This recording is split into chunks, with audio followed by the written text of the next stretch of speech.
We are living through an extraordinary moment in history. At a time when faced with social, economic, political and ecological crises, the cry for change is getting louder and louder. The result of the last general election reflected that growing demand to change direction, away from inequality, austerity, precarious work and measuring our society's needs through a narrow parameter of the market. People are fed up with working to stand still. They are fed up with their talents and labour being exploited for others. Fed up with privatisation of public resources and the blatant transfer of wealth into the hands of a greedy minority. Fed up with the vulture funds and landlords and extortionate rents pushing people into homelessness. Better housing, better education.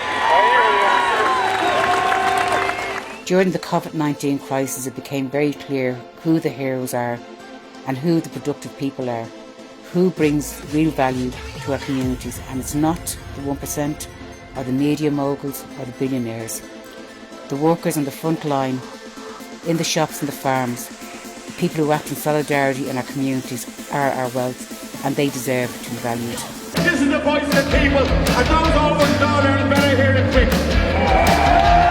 To really do that, we need to take this unique moment as an opportunity to change direction towards a better, fairer and healthier society. The two-party system, propped up by small parties hungry for office but not for real progress, have proved incapable of tackling the crisis that we face. They have all failed to address the urgent issue of climate change. We have twice as many precarious jobs now as we had in 2008, and our two-tier health service has failed the vast majority of us. And winter after winter, the situation grows worse. In our communities, we have proven more than capable of winning change. We came together across the country to ensure our basic human right to water. We came together for equal marriage rights and for reproductive rights. Now, we need to take the rest of the change agenda seriously. We need to move beyond the politics of protest. We need to build a real alternative. 760,000, 1 in 6 people in the state and 1 in 4 children are living below the official poverty line. We need to continue to work together for a society that puts human rights at its core.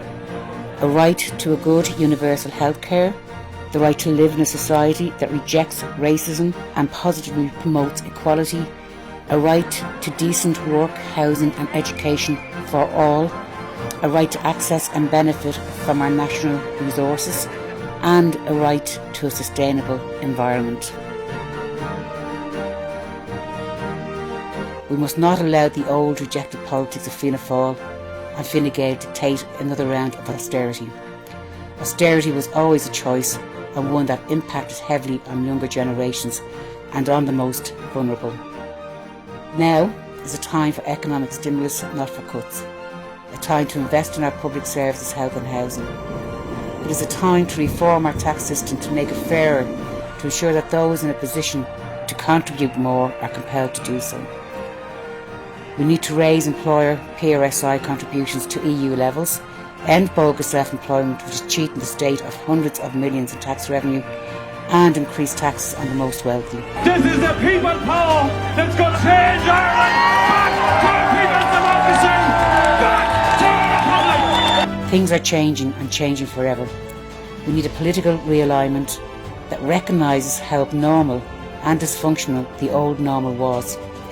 A new party that will prioritise the needs of the many rather than the greed of the few. The needs of society over the economy, the environment over profit making. It is a time that the benefits of our productivity were distributed evenly to give everyone a chance to live a decent life. For more information, contact the info at right2change.ie.